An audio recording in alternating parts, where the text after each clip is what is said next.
ตอนเช้ามื้อนี้วันที่24พฤศจิกายนปี2025นี่ทางพระอาจารย์พระเอกบุดรราชพลคณะประจำการอปส.แขวงสวรรณเขตร่วมกับทางองค์การปกครองบ้านพร้อมด้วยเฒ่าแก่ในโฮมตลอดฮอดพี่น้องพ่อแม่ประชาชนอยู่ภายในบ้านนักกะลาเมือง2คอนแขวงสวรรณเขตไม่ได้เห็นดีพร้อมเพียงสามัคคี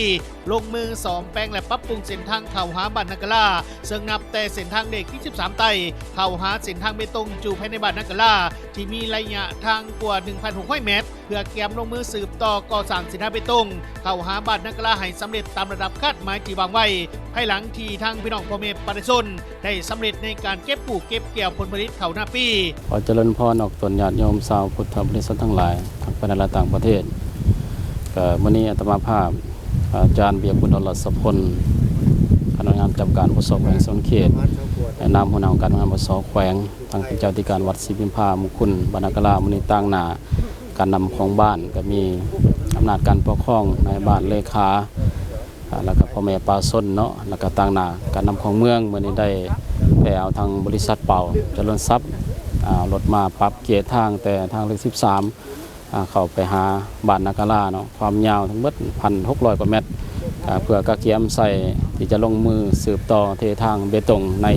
มอนี้นอกจากนั้นก็เพื่อเป็นการสร้างกระบวนการคณะของตอนในวันสำคัญของศาสตร์ของพรรคก็คือวันที่2 ธันวาครบรอบ50 ปีและวันคล้ายวันเกิดประธานกสรพรหมวิหารครบรอบ105 ปีสนันตมาภาพในนามประธานหรือว่าผู้ซีนำเวียกในการก่อสร้าง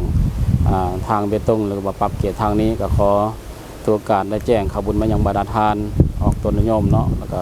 ขอพวกการนำภาครัฐบรรดานักธุรกิจได้ร่วมบุญได้ประกอบส่วนร่วมเป็นเจ้าภาพว่าจะเป็นประกอบส่วนทางด้านหินทรายเนาะหรือว่าปูนซีเมนต์ต่างๆเขาในการก่อสร้างทางเบตงคาดหมายปีนี้จะสู่ทนเนาะเททางเบตงให้มันได้1,600 เมตรเนาะความกว้างก็ถือว่า6 เมตรความหนา20 เซนติเมตรในมูลค่าอยู่ตื้อ200 กว่าล้านกีบสนันตมาภาพก็ขออนุญาตได้ประกาศประชาสัมพันธ์เนาะทางโทรภาพส่องข่าวเมืองสงขลาเพียงแต่นี้ในท้ายที่สุดนี้ก็ขออนุโมทนาขอแสดงความขอบใจนำทางครอบครัวฐานเป่าเจริญทรัพย์ในนามบริษัทจะได้มาอุปถัมภ์พระอาจารย์เนาะในการปรับเกียรทางในครั้งนี้แล้วก็ขออนุโมทนาแสดงความขอบใจมายังบรรดาทานการนำภาครัฐโดยเฉพาะการนำขันบ้านขันเมืองต่างหน้าเนาะที่ได้มาติดตามแล้วก็ลงมาสุขอยู่ในมื้อนี้ก็ขอให้บรรดาทานจงมีแต่ความสุขความเจริญประสบผลสำเร็จในหน้าที่การงานตลอดไปขอเจริญพร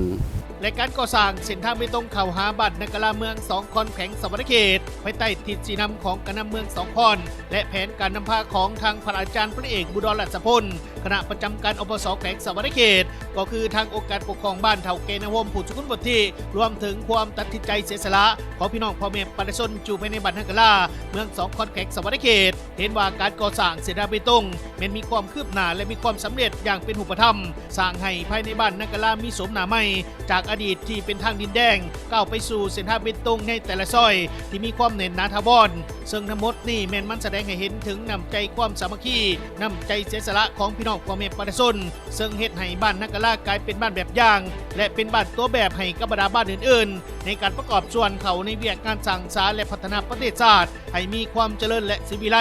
และนอกจากนี้ในการเปิดกระบวนการซ่อมแปลงและปรับปรุงเส้นทางในครั้งนี้มันยังเป็นการสร้างกระบวนการกักเก็บให้แก่วันสำคัญทางประวัติศาสตร์ก็คือวันสถาปนาสาธารณรัฐประชาธิปไตยประชาชนลาวก็คือวันศาสตร์ที่2 ธันวาคมรอบ50 ปีและวันคล้ายวันเกิดของประธานไกรสอนพรหมวิหารผู้นำที่แสนเคารพรักของปวงชนลาวทั้งชาติครบรอบ105 ปีให้กลายเป็นกระบวนการอย่างกว้างขวางและกลายเป็นกระบวนการของทั่วปวงชนรอบด้าน